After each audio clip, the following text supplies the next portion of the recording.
Yung mga idol na ipapakita na ako sa inyo na mga gulay. Yan, huwag yun ang pansin yung salamin ko mga idol kasi yung mata ko sa araw kasi wala akong masyadong natulog pang gabi ang pasok ko yan. Yan, mayroon po akong ipapakita sa inyo. Yan po, may bunga niya yung palaya. Kita nyo, zoom natin. May bunga na pala yun.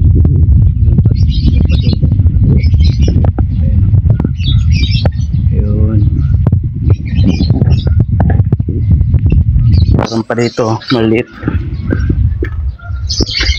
Ito mga idol, yeah, maliit.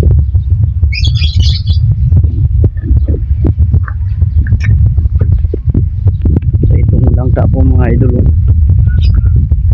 yeah. Curious lang talaga ako rito kasi isa lang yung tangkay niya, karaming bunga, para siyang mangga. Dami yan,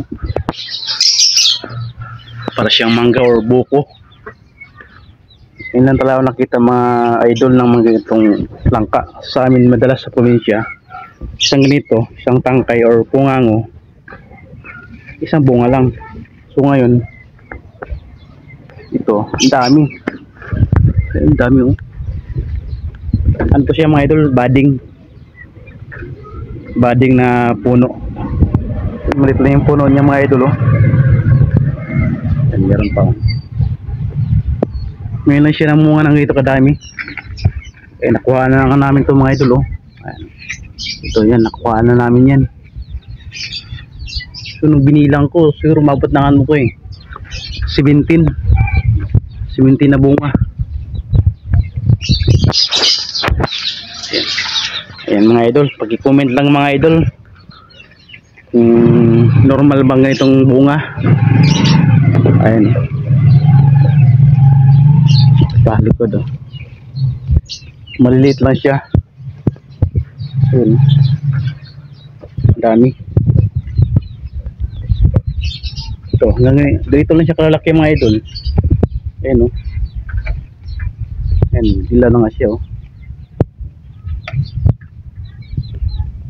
Dati nahinugan na kami nito.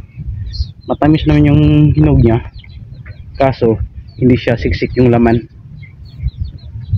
kaya hindi na namin siya pinapahinog. Gulayan na lang namin. Binigay lang tong puno mga idol sa kapitbahay namin kasi dati nakalagay tong puno na to sa paso, tapos sabi niya ilipat lang sa ano dito sa lupa. Ayun, tinanim ko dito mga idol. Malit lang siya na puno mga idol. Ayan, meron pa nga doon sa taas oh, bunga oh. Ayan, kita nyo mga idol oh. Ayan, malit ang bunga.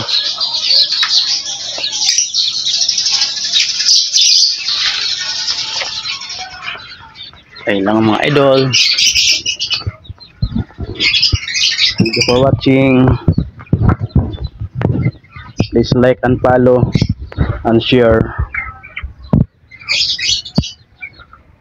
God bless sa ating lahat.